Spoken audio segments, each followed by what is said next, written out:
생산과 소비, 당신은 이 두 가지가 완전히 별개의 행위라고 생각하십니까? 반갑습니다.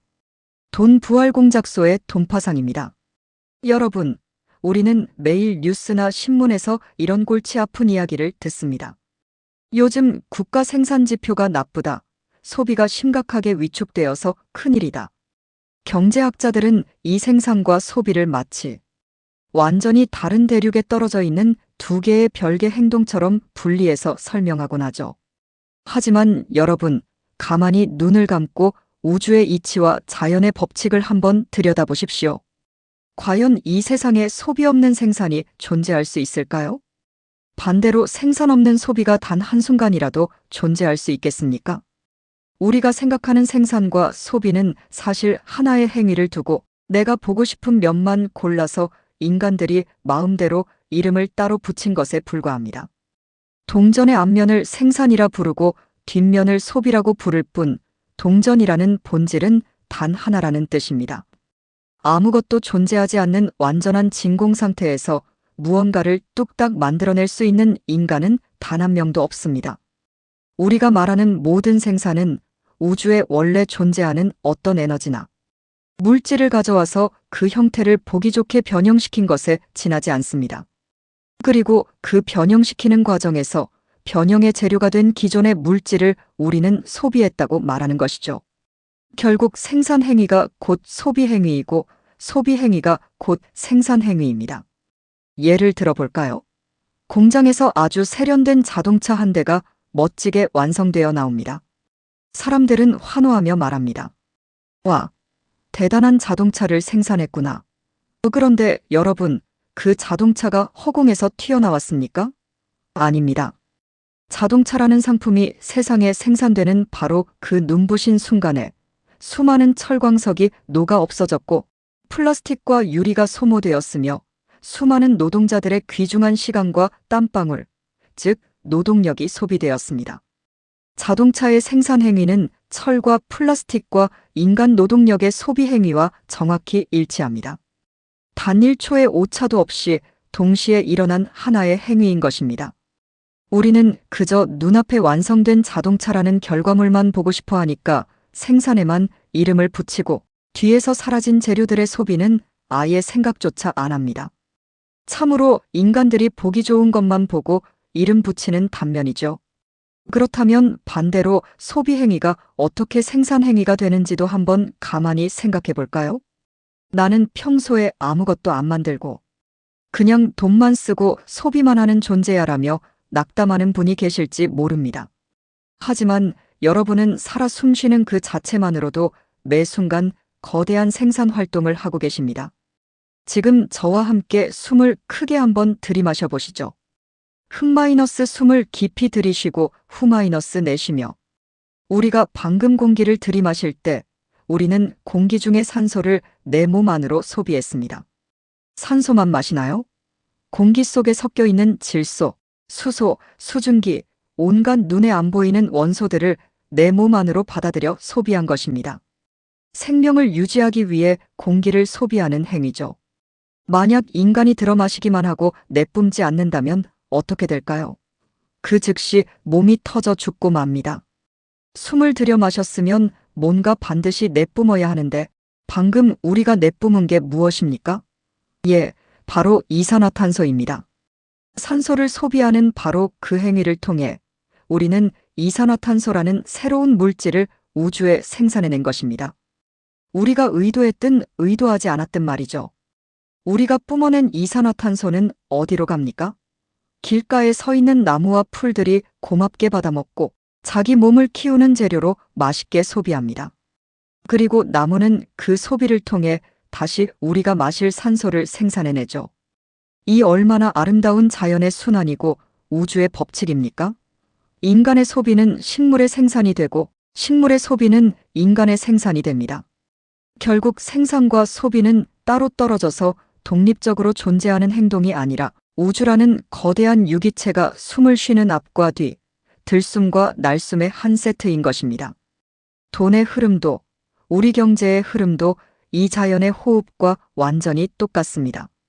돈을 쓰는 것 소비은 반드시 누군가의 매출 생산이 되고 누군가가 물건을 만들어 파는 것 생산은 다른 이의 지출 소비를 전제로만 성립합니다.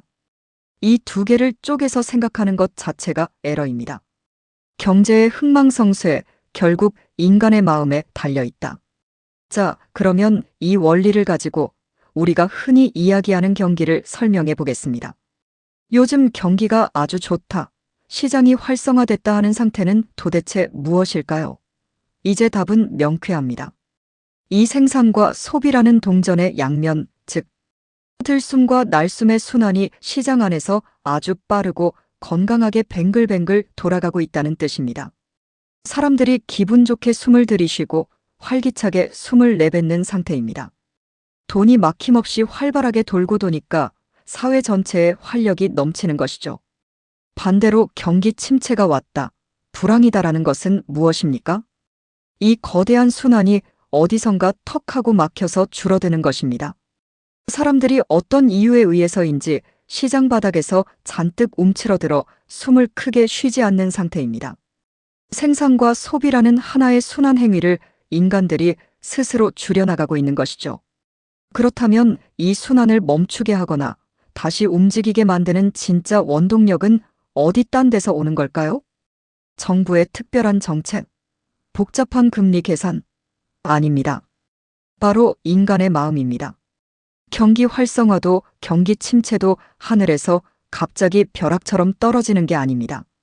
그 시장을 구성하고 있는 우리 인간들의 마음이 어떻게 변화하느냐, 마음을 어떻게 먹느냐에 따라서 경기가 수축하기도 하고 확산되기도 하는 것입니다. 내 마음에 내일에 대한 희망이 가득하고 확신이 있으면 사람들은 기꺼이 지갑을 열어 돈을 쓰고 소비, 신이 나서 공장을 돌려 물건을 만듭니다. 생산. 순환의 에너지가 폭발하는 것이죠. 하지만 마음에 불안과 공포, 의심이 엄습하면 사람들은 일단 어떻게 될지 모르니 돈을 꼭 쥐고 숨겨두자라며 지갑을 닫아버립니다. 내가 소비를 안 하니 내 이웃의 생산이 멈추고 이웃이 돈을 못 버니 다시 내 물건을 사줄 사람이 없어집니다. 순환이 급격하게 쪼그라드는 것입니다. 결국 불황이라는 괴물은 외부의 경제 조건이 만드는 것이 아니라 인간들의 얼어붙은 마음이 만들어내는 집단적인 환상에 불과합니다.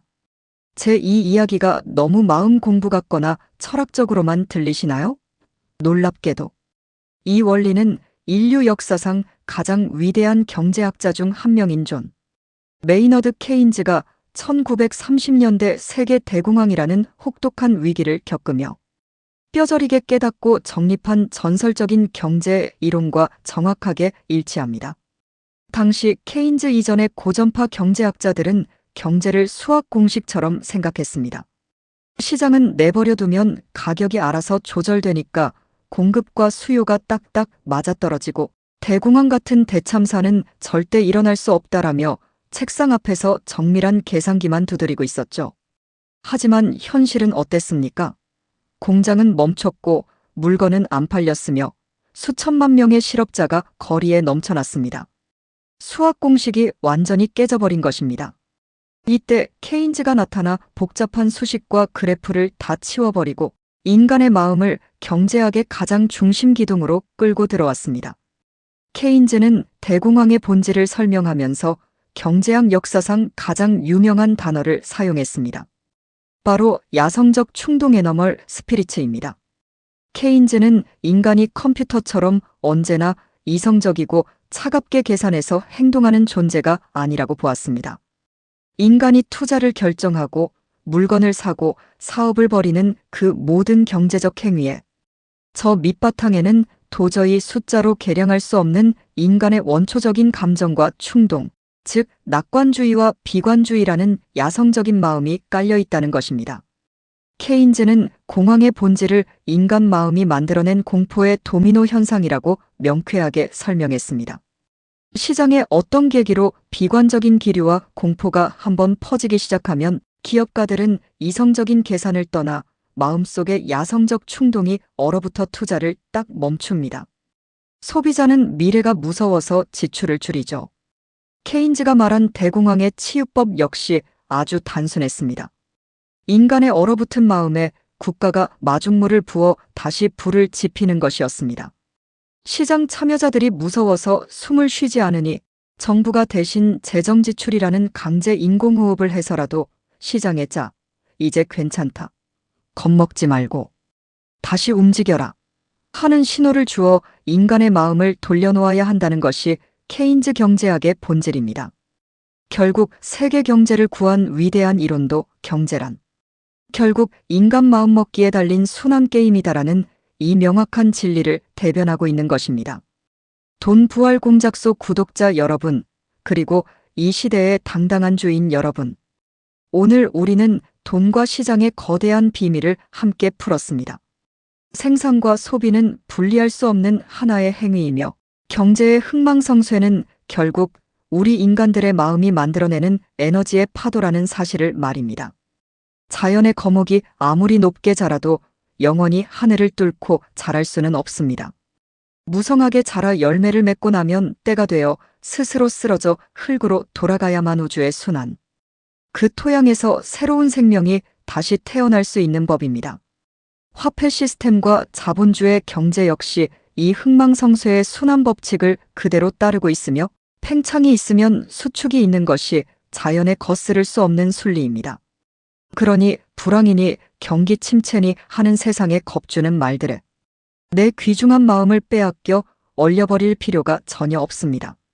세상이 불황이라고 수군거릴 때, 지금은 우주가 잠시 숨을 내쉬며 다음 들숨을 크게 쉬기 위해 수축하는 자연스러운 단계구나라고 대범하게 넘겨버릴 수 있는 눈, 그것이 바로 내 삶의 진짜 주인인 주인정신을 가진 사람의 태도입니다. 돈부활 공작소는 여러분 마음의 부활을 응원합니다. 남들이 공포에 질려 지갑을 닫고 생산을 멈출 때 여러분은 마음의 중심을 단단히 잡고 긍정의 에너지, 온 세상을 이롭게 하겠다는 홍익인간의 에너지를 끊임없이 세상에 생산해내십시오. 여러분이 세상에 선하고 단단한 에너지를 먼저 생산해내면 우주의 법칙에 따라 반드시 그만큼의 거대한 풍요와 100억, 200억의 재화가 여러분에게 소비의 형태로, 소득의 형태로 되돌아오게 되어 있습니다. 어려운 경제학자들의 말에 절대 주눅 들지 마십시오. 답은 언제나 아주 단순하며 내 마음에 있습니다. 오늘 하루 여러분은 세상에 어떤 선한 영향력을 생산해내시겠습니까? 여러분의 단단한 결단과 쉼없는 반복이 여러분을 진정한 돈의 주인으로 만들어줄 것입니다.